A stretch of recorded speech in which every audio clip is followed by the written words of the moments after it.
আমরা যারা ইউটিউব থেকে টাকা ইনকাম করতে চাই বা প্রচুর টাকা ইনকাম করবো চিন্তাভাবনা করছি মাথার মধ্যে, কিন্তু আমরা কি করছি, শর্ট টাইম ইনকাম করতে চাই, কোনো খাটবো না, কিছু করবো না, এমনি ইনকাম হয়ে যাবে। ইউটিউব কিন্তু তেমন ইনকাম দেবে না, তোমাকে খাটতে হবে। কিন্তু ইউটিউব থেকে ইনকাম করতে গেলে খাটতে হবে। আজকে যারা বড় বড় ইউটিউবার হয়েছে তারা কিন্তু জিরো থেকে শুরু করেছে, শুরু করেই কিন্তু আজকে তারা এই জায়গা গেছে।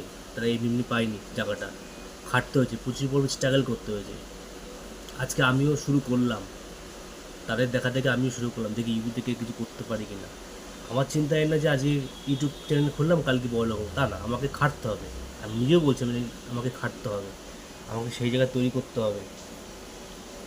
এই জন্য শুরু করলাম। সবার কাছে একটা জিনিস বলবো যে সাপোর্ট করুন, পাশে থাকুন, ঠিক আছে।